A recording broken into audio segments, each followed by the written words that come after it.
بھائی پہلی بات تو یہ ہے سسٹم میں پچھلے 50 سال سے بیٹھا کون ہے؟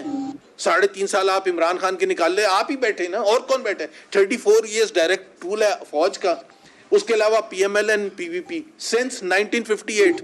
آپ خود بتائیں تو پھر سسٹم بنایا ہے کس نے؟ سسٹم چلا کون رہا ہے؟ سسٹم کو روٹن کیا کس نے؟ تو آپ کی ذمہ داری ڈائریکٹلی بنتی ہے.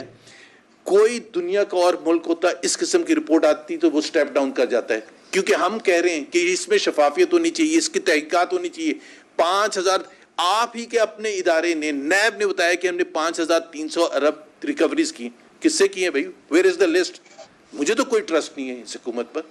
کہاں ہے وہ لسٹ؟ 5,300 جنہوں نے لوٹا تھا, وہ پیسے گئے کہاں ہیں؟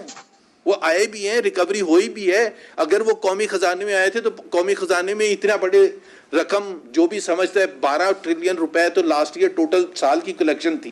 تو 5,300 ارب اگر آئے ہیں 5.3 ٹریلین, تو وہ گئے کہاں ہیں؟ اور وہ کون ہیں جنہوں نے یہ سب لوٹا تھا؟ ان کی اکاؤنٹیبلٹی نہیں ہونی. پاکستان کے عوام ڈیزرو نہیں کرتے کہ ان سب کو ٹانگا جائے, ان سب کو سزا دی جائے.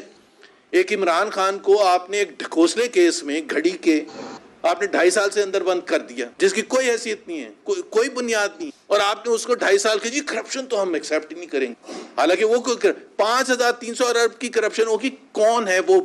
ہمیں پوری لسٹ چاہیے. ہم ٹی ٹی اے پی کے پلیٹ فارم سے آج ڈیمانڈ کر رہے ہیں کہ ہمیں وہ لسٹ چاہیے جن کی نشاندہی کی گئی ہے کہ جی یہاں ریکوریز ہوئی ہیں, ان کو کون سی سزائیں ملی ہیں, اس میں کون کون سے حکومتی عہدیدار ہیں, اس میں ایلیٹ اشرافیہ کے کون سے لوگ ہیں.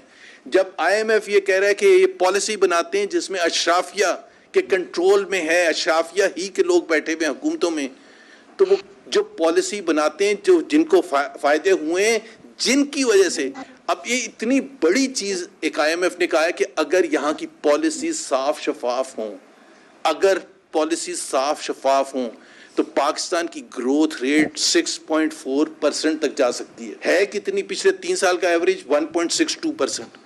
نقصان کس کو ہوا ہے؟ غریب کو. ڈائریکٹلی لنکڈ ہے بھائی. اگر گروتھ بڑھے گی, اکنامک ایکٹیویٹی بڑھے گی, امپلائمنٹ جنریشن ہوگی, کروڑوں لوگ پاورٹی سے باہر نکل کے آئیں گے, ان امپلائمنٹ ختم ہوگی. Unemployment among youth is more than 35% today. ابھی پتہ چل گیا کہ کس کی وجہ سے, بتا دیا آئی ایم ایف کی رپورٹ میں کہ کس کی وجہ سے پاکستان کے مظلوم لوگ پسے ہوئے ہیں اس وقت.